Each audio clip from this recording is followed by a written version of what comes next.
I think at your press conference earlier tonight with Wayne Gretzky and Bobby Orr, I think it was Wayne who said, boy, it'd be great if the three of us in our prime could play 3-on-3 in today's format. That thought crossed your mind? And how sweet it could be? Yeah, it would have been a lot of fun. There are hockey legends, and then there are players who seem almost impossible to compare to anyone else. Mario Lemieux was one of those players. Even decades after his career, fans still debate where he belongs among the greatest names in NHL history. Some point to the championships, the scoring titles, and the awards. Others remember something less measurable. They remember the feeling that every time Mario touched the puck, something extraordinary might happen. At 6'4", he combined size, skill, vision, and creativity in a way the sport had never truly seen before. Defenders struggled to contain him, goalies feared him, and entire arenas held their breath whenever he entered the offensive zone. But greatness always attracts opposition. The more dominant Mario became, the bigger the target on his back grew. Every superstar wanted to challenge him. Every contender wanted to beat him. Every future Hall of Famer understood that defeating Mario Lemieux meant defeating one of the most gifted players hockey had ever produced. Throughout his career, he faced countless opponents, but only a handful truly pushed him to his limits. These were not ordinary rivals. They were champions, captains, defensive masters, and generational talents who forced Mario to fight for every achievement. Some challenged his body, some challenged his confidence, and one challenged his place in hockey history itself. These are the rivals who nearly broke Mario Lemieux. Mario Lemieux was born on October 5, 1965 in Montreal, Quebec, a city where hockey is woven into everyday life. From an early age, it became clear that he was different from the players around him. He was bigger, more skilled, and seemed to see the game at a level few others could understand. By the time he reached his teenage years, scouts across Canada were already talking about him as a future superstar. When the Pittsburgh Penguins selected him first overall in the 1984 NHL draft, the franchise was desperate for a player who could change its future. Mario delivered almost immediately. In his very first NHL game, he scored on his very first shot, offering a glimpse of the greatness that was about to follow. Over the next decade, Mario transformed into one of the most dominant players the sport had ever seen. He won scoring championships, MVP awards, and eventually Stanley Cups. What made him so special was the combination of power and finesse. Most players possessed one or the other. Mario possessed both. He could overpower defenders physically and then beat them with skill moments later. On many nights, he looked unstoppable. Yet behind the highlights was a career filled with challenges. Serious back injuries repeatedly threatened his future, and in 1993 he faced the greatest battle of his life when he was diagnosed with Hodgkin lymphoma. Many believed his career might be over. Instead, he fought his way back and continued performing at an elite level, strengthening his reputation as one of the toughest competitors hockey had ever seen. That resilience became a major part of his legacy. Mario was more than a superstar. He was a survivor. But while he battled injuries and illness, another challenge followed him throughout his career. The NHL was overflowing with elite talent. Hall of Fame defensemen wanted to stop him. Championship captains wanted to outshine him. Younger stars wanted to replace him. Every season brought new opponents determined to prove they belonged on the same level as number 66. Among all of them, 5 rivals stood above the rest. Their battles with Mario helped define an era and played a major role in shaping one of the greatest careers in hockey history. Number 5. Chelios, the defenseman who refused to back down. For most NHL defensemen, facing Mario Lemieux was a nightmare. Coaches could spend days preparing for him, studying his tendencies, and designing defensive strategies only to watch those plans disappear within a single shift.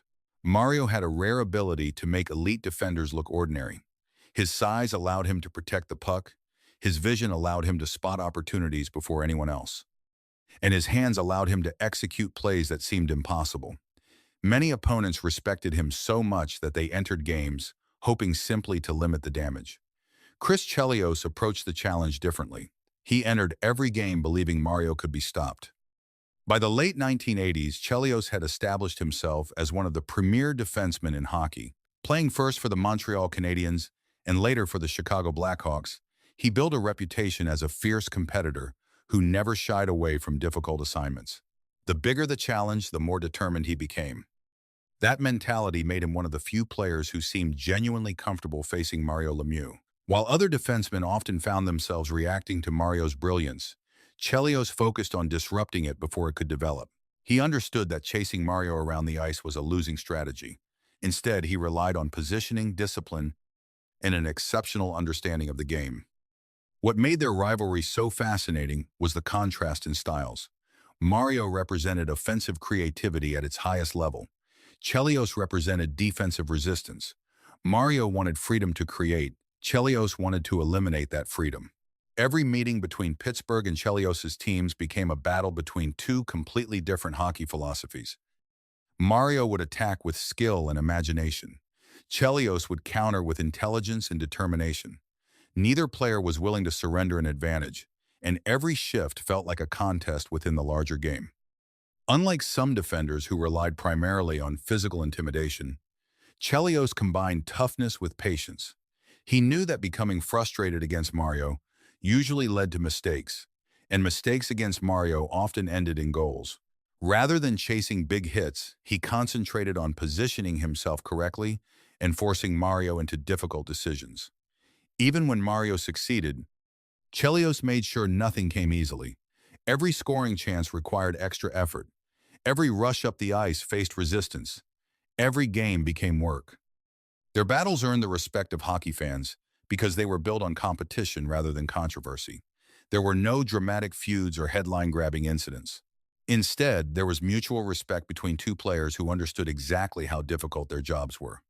Mario knew he was facing one of the smartest defensemen in the league. Chelios knew he was facing one of the most gifted offensive players in hockey history. That respect elevated every matchup.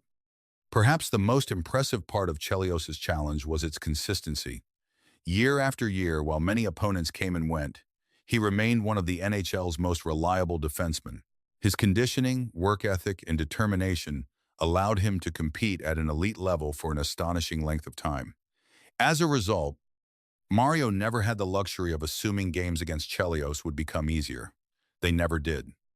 Looking back, Chris Chelios may not have stopped Mario Lemieux, but very few players ever did. What he accomplished was something almost as impressive. He forced one of the greatest offensive talents in hockey history to work harder than usual, think more carefully than usual, and earn every bit of success. For that reason, he remains one of the most important rivals of Mario's career. But while Chelios challenged Mario on the ice, the man at number 4 challenged something much larger. He challenged Mario's ability to become the unquestioned leader of the NHL. Number 4, Messier, the captain who refused to give up the spotlight. If Chris Chelios challenged Mario Lemieux shift by shift, Messier challenged him season by season.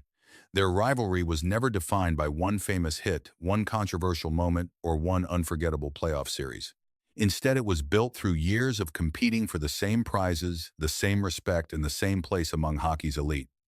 During an era overflowing with superstars, very few players carried the influence that Messier did. He was more than a scorer, more than a captain. He was the type of player who could change the personality of an entire team, and that made him one of the most formidable rivals Mario ever faced. Messier first rose to prominence with the Edmonton Oilers dynasty, a team that dominated the NHL throughout the 1980s. While Wayne Gretzky received most of the headlines, those inside hockey understood how important Messier was to the Oilers' success. He brought toughness to a team filled with talent. He played with a physical edge that opponents hated facing and teammates loved following. Most importantly, he possessed an almost unshakable belief in his ability to win. No matter the score, no matter the pressure, Messier carried himself as though victory was inevitable. That confidence spread throughout every locker room he entered. As Mario's star continued rising in Pittsburgh, comparisons between the two men became unavoidable. They represented completely different paths to greatness. Mario dazzled crowds with creativity and skill. Messier inspired teams with leadership and determination. Mario often made the difficult look easy. Messier made the impossible seem achievable through sheer willpower. Fans debated endlessly about which quality mattered more. Would you rather have the most gifted player in hockey or the player most likely to lead a team through adversity? There was no easy answer, which only made the rivalry more compelling. The competition intensified after Gretzky left Edmonton. Many experts believed the Oilers' championship days were over. Messier refused to accept that prediction. In 1990, he captained Edmonton to another Stanley Cup, proving that he was not simply Gretzky's supporting star. He was a superstar in his own right. That achievement dramatically elevated his status throughout the league. Suddenly, when people discussed the most influential players in hockey, Messier's name belonged alongside Gretzky and Lemieux. For Mario, that meant another obstacle standing between him and complete control of the NHL spotlight. What made Messier such a difficult rival was his ability to thrive under pressure. Some players became cautious when the stakes increased. Messier became more dangerous. Important games seemed to bring out the best in him. He welcomed responsibility rather than avoiding it. Whether leading the Oilers or later the New York Rangers, he consistently delivered in moments when entire seasons hung in the balance. Opponents knew that if a game remained close late in the third period, Messier could take over at any moment. Their rivalry was never about personal dislike. In fact, both players respected one another enormously. The competition came from understanding what the other represented. Mario knew Messier was one of the greatest leaders hockey had ever seen. Messier knew Mario possessed a level of talent few athletes in any sport could match. Every achievement by one seemed to challenge the other. Every championship run raised expectations. Every award sparked new debates about who truly stood at the top of the hockey world. By the time both careers were nearing their later stages, they had become symbols of two different forms of greatness. Mario represented extraordinary talent. Messier represented extraordinary leadership. Hockey fans could argue about which was more valuable, but there was no denying that both had shaped the era. For Mario, defeating opponents like Messier was essential to building his own legacy. And for Messier, competing against someone as gifted as Mario only strengthened his own reputation. In the end, Marc Messier may not have challenged Mario's skill directly, but he challenged something just as important. He challenged his ability to stand alone as the NHL's defining figure. For years, he refused to step aside, and that made him one of the most significant rivals of Mario Lemieux's career. Yet even Messier's challenge was different from what awaited at number 3. Because the next rival did not rely on leadership or physical intensity. He relied on a hockey mind so sharp that he often seemed to know what Mario was planning before Mario himself did. Number 3. Ray Bourque, the defenseman who always had an answer. By the time Mario Lemieux reached the peak of his career, most teams understood a simple truth. You could not completely stop him. The goal was to slow him down, frustrate him, and hope he made fewer plays than usual. Yet among all the defensemen who attempted that impossible assignment, Ray Bourque stood apart. He was not the loudest player in the league. He was not the most intimidating. What made Bourque so difficult was something far more dangerous. He seemed to understand the game at the same level as the superstars he was defending. For more than 2 decades, Bourque served as the foundation of the Boston Bruins. Year after year, he remained one of the NHL's most complete defensemen, capable of contributing offensively while still shutting down the league's most dangerous forwards. His consistency became legendary. While other players experienced ups and downs, Bourque simply kept performing. Opponents knew exactly what they were going to face every time Boston took the ice. Intelligence, discipline, and excellence. That combination made him a unique challenge for Mario Lemieux. Most defenders reacted to what Mario did. Bourque tried to predict it before it happened. He studied passing lanes, recognized patterns, and positioned himself in ways that often forced opponents into uncomfortable decisions. Against average players, that approach was effective. Against someone as creative as Mario, it became fascinating to watch. Their battles felt less like physical confrontations and more like a chess match being played at full speed.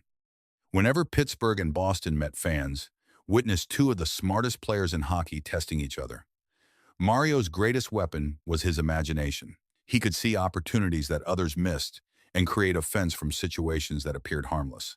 Bourque's greatest strength was his ability to anticipate. He seemed capable of recognizing danger before it fully developed. Time after time, he placed himself in exactly the right position to disrupt a scoring chance before it became a highlight. What frustrated opponents about Bourque was his calmness. He rarely looked rushed. He rarely looked out of control. Even when facing one of the most gifted offensive players in hockey history, he maintained the same disciplined approach. While other defensemen chased Mario and often found themselves out of position, Bourque trusted his instincts. He trusted his preparation. He trusted years of experience. That confidence allowed him to remain effective against players who overwhelmed most defenders. Their rivalry also reflected the highest level of professional respect. Neither player relied on theatrics. Neither needed controversy to make headlines. Their competition was built entirely on performance. Hockey fans appreciated that. Every meeting felt important because both players represented excellence in its purest form. When Mario succeeded against Bourque, it felt earned. When Bourque frustrated Mario, it felt deserved. There were no shortcuts in their battles. Perhaps the most impressive part of Bourque's career was how long he remained an elite player. Generations of stars entered and exited the NHL, while he continued performing at an extraordinary level. As a result, Mario spent years facing the same challenge. No matter how much he evolved as a player, Bourque adapted. No matter how dangerous Mario became, Bourque found ways to make life difficult for him. Few opponents could claim that. Looking back, Ray Bourque never truly stopped Mario Lemieux. Very few players ever could. But he consistently forced Mario to think harder, adjust faster, and work more carefully than he wanted to. That alone places him among the most important rivals of Mario's career. Great players often dominate through talent. Bourque forced Mario to rely on something more: patience. And yet, even Bourque's challenge was not the most threatening Mario would face. Because at number 2 stood a rival who did not merely challenge his game, he challenged his future. For the first time, hockey fans began wondering whether a younger superstar might eventually replace Mario Lemieux as the most dominant player in the NHL. Number 2. Eric Lindros, the superstar who was supposed to be the next Mario Lemieux. For most of Mario Lemieux's career, his greatest rivals were established legends. They were champions, Hall of Famers, and veterans who had already proven themselves at the highest level. Eric Lindros represented something completely different. He represented the future. More importantly, he represented the possibility that someone else might eventually take Mario's place at the top of the hockey world. When Lindros arrived in the NHL, the excitement surrounding him was unlike anything the league had seen in years. Scouts called him a once-in-a-generation talent. Reporters described him as a franchise-changing player before he had even played a professional game. At 6'4" and well over 200 pounds, he possessed the kind of physical tools that immediately drew comparisons to Mario Lemieux. He was big, skilled, powerful, and capable of dominating games in multiple ways. It did not take long before hockey fans began asking a question that followed both players throughout the 1990s. Was Eric Lindros the next Mario Lemieux? The comparison was understandable. Both players combined size with elite offensive ability. Both could control games physically and creatively. Both seemed capable of carrying entire franchises on their shoulders. Yet the comparison also created pressure. Every achievement by Lindros was measured against Mario. Every great game invited new discussions. Every season produced more predictions that the young Philadelphia Flyers superstar would eventually become the face of the NHL. For Mario, this created a unique rivalry. Chris Chelios wanted to stop him. Mark Messier wanted to compete with him. Ray Bourque wanted to outthink him. Lindros threatened something much larger. He threatened relevance. For the first time in years, hockey fans could imagine another player inheriting the role that Mario had occupied for so long. That possibility transformed every meeting between Pittsburgh and Philadelphia into must-watch hockey. The rivalry intensified because the Flyers and Penguins were already natural enemies. Their games were emotional, physical, and often carried playoff implications. Adding two of the league's biggest stars only increased the drama. Whenever Mario and Lindros shared the ice, the spotlight followed. One represented established greatness. The other represented potential greatness. One had already built a Hall of Fame resume. The other was trying to create one. What made Lindros so dangerous was his ability to dominate in ways few players could. Like Mario, he could overpower defenders. Like Mario, he could score spectacular goals. But he also brought an intimidating physical presence that changed the tone of games. Opponents knew they would feel his impact. Fans loved it. Broadcasters loved it. The NHL loved it. For several years, it genuinely appeared that Lindros might become the player who carried the league into the next era. Yet hockey history rarely follows the script people expect. Injuries began to interfere with Lindros' career just as they had affected Mario's. The promise remained undeniable, but consistency became harder to maintain. Meanwhile, Mario continued doing what he had always done. He continued producing. He continued competing. He continued reminding everyone why comparisons to him were so difficult to live up to. That is what ultimately makes this rivalry so fascinating. Lindros was not trying to take Mario's championships. He was trying to take his place. Every generation searches for a new superstar, and for a period of time, many believed Eric Lindros would be that player. He possessed the talent, he possessed the size, he possessed the attention. What he did not possess was the longevity required to surpass a legend like Mario Lemieux. Looking back today, Lindros came closer than most. For a few years, the NHL truly seemed caught between two eras. One belonged to Mario, the other appeared ready to belong to Lindros. But as time passed, Mario's legacy continued growing, while Lindros' career became defined by what might have been. And that is why Eric Lindros earns the number 2 spot on this list.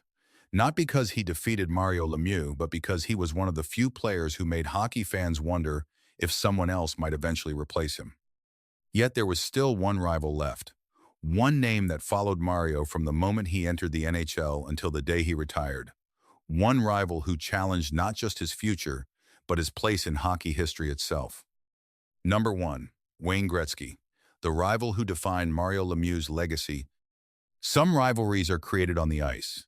Others are created by playoff battles, controversial moments, or years of personal competition. The rivalry between Mario Lemieux and Wayne Gretzky was different. It was created by history itself.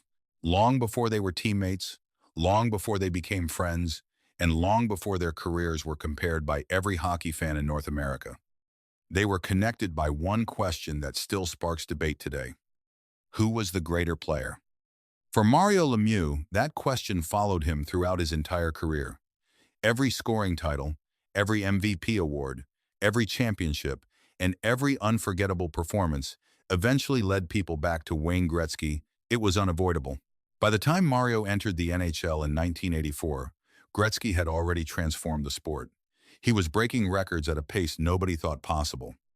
He had become the face of the league, the face of hockey, and for many fans, the greatest player who had ever lived. Then Mario arrived. Almost immediately, people recognized something extraordinary. Mario possessed a combination of size, skill, and creativity that hockey had never seen before. Some players were fast, some were strong, some had elite vision. Mario seemed to have everything.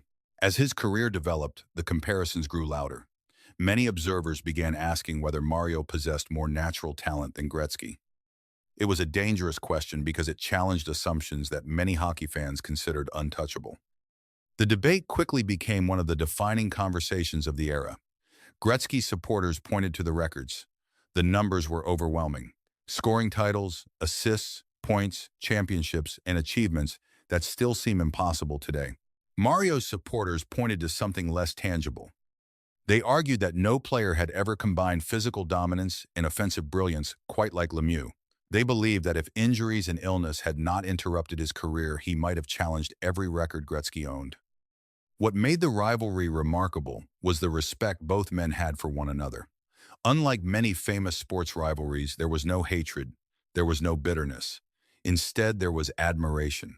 Each understood how difficult it was to carry the expectations that came with superstardom. Each understood the pressure of being viewed as the face of a sport. They were competitors, but they also recognized greatness when they saw it. One of the most memorable examples came during the Canada Cup in 1987. For years, fans had debated which player was better. Suddenly, they were wearing the same jersey. Instead of competing against each other, they combined to create some of the greatest hockey ever played. Gretzky's vision and Mario's finishing ability proved almost impossible to defend. Their famous connection on the tournament-winning goal against the Soviet Union remains one of the most celebrated moments in hockey history. It also demonstrated something important. The rivalry existed because both players were extraordinary in different ways. Yet the comparisons never disappeared.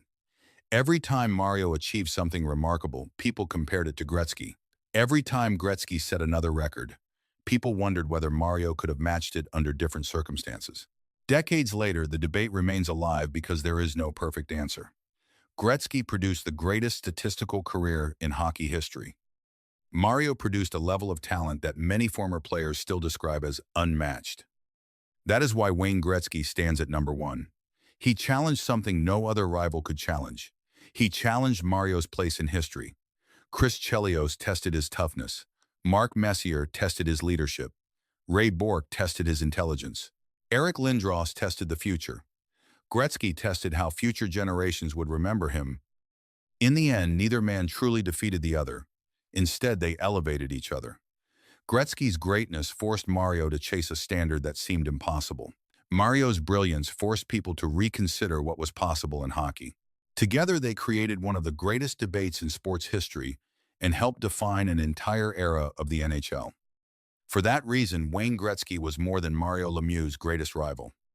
He was the rival who helped turn Mario Lemieux into a legend. When people remember Mario Lemieux, they usually remember the highlights first. They remember the goals that seemed impossible, the dazzling rushes through entire defenses, the championships, the scoring titles, and the moments that left arenas in complete disbelief. They remember a player whose talent appeared almost supernatural. But the longer you study his career, the more you realize that Mario's story was never just about what he accomplished. It was also about who stood in his way. Every great rival on this list tested a different part of his game and character. Chris Chelios challenged his patience and toughness, forcing him to fight for every inch of ice. Mark Messier challenged his ability to become the unquestioned leader of the NHL, proving that talent alone was not enough to dominate an era. Bourque challenged his hockey intelligence, making him think harder and work smarter than most opponents ever could. Lindros challenged his future, arriving as the young superstar many believed would someday replace him. And Wayne Gretzky challenged something even bigger than that. He challenged Mario's place in hockey history. What makes these rivalries so important is that they did not diminish Mario Lemieux's legacy. They strengthened it. Great players can dominate weaker competition. Legends are defined by the quality of the opponents they overcome. Every obstacle Mario faced forced him to evolve. Every challenge pushed him further. Every rival helped reveal another part of what made him special. That may be the most remarkable part of his story. Mario battled injuries that would have ended many careers. He battled cancer and returned to perform at an elite level. He played during one of the most competitive eras the NHL has ever seen, surrounded by Hall of Famers and future legends. Yet despite everything standing in his way, he still built a career that remains one of the greatest in hockey history. Perhaps that is why older fans continue to speak about him with such admiration. They remember more than the statistics. They remember the battles. They remember the resilience. They remember a player who never stopped fighting, no matter how difficult the challenge became. Because in the end, greatness is not measured only by victories. It is measured by the opponents you face, the obstacles you overcome, and the legacy you leave behind. Mario Lemieux faced some of the greatest rivals the sport has ever known. And because of those battles, his story became even more extraordinary. That is why decades later, number 66 remains more than a champion. He remains a legend.